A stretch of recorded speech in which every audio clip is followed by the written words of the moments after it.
I've not posted a video on Minories for a week or so. That's because I've been busy on other things, but since then I have been working on the layout. What I've been doing is painting each of the individual sleepers on the track for Minories, and I've also been painting each of these, and if you look closely you can see that each of the chairs that holds the rail to the sleepers has been painted as well, so that's taken quite a bit of time. Steam locomotives, when standing in the station, would often deposit things like soot and oil, and these areas would get very stained in practice.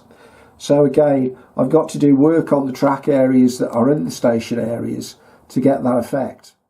You might say that's a labour of madness to do all that. However, what I've noticed when I've been to many of the railway exhibitions that I like to go and see is that track always looks very well presented, and I've tried to get that for Minories.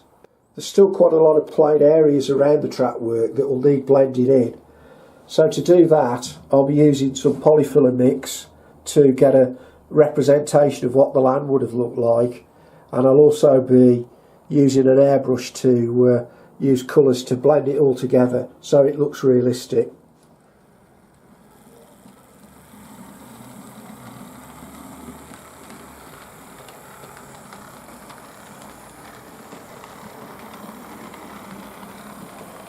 I've made the platforms using square edge timber that is now 15mm high, so on top of that I've got to put the paving and the platform surfaces, and that will raise the platforms by another 3mm, which gives it the correct height for a British station.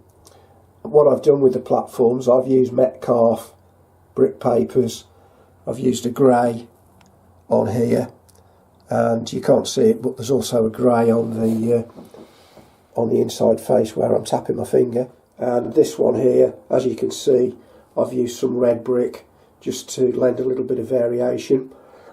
I've still got to do some work under here, this area around here where there's got to be another support for the road bridge, and as I've said before, that's probably going to be some tubular steel columns which I will put together shortly. But for now there's quite a lot to do on this platform area.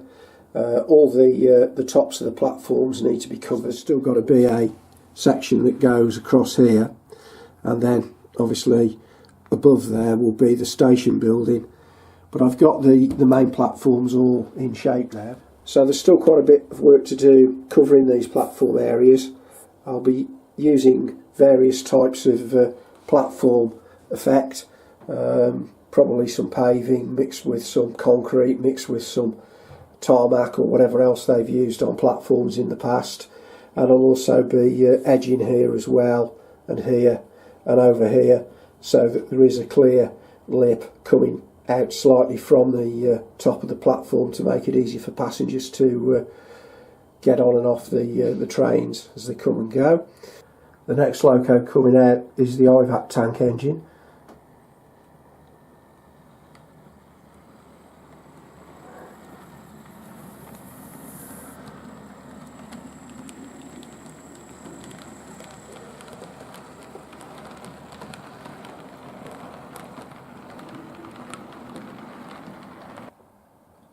The other job I've been working on at Minories is to build an area where I can store the locos that are in use. I mean, in this country we tend to refer to them as fiddle yards, and I've got a fairly basic fiddle yard down here. It's only got 3 tracks. It's built out of Pico set track. It's easy to use and it doesn't take up a lot of space. Here's the set track point that allows access to 2 of the tracks in the fiddle yard. But I've noticed that there's quite a cool name that's used by the Germans for what we call a fiddle yard, and it's called Schaffenstation. It means shadow station, and the final loco to come out is the powerful Fairburn tank engine.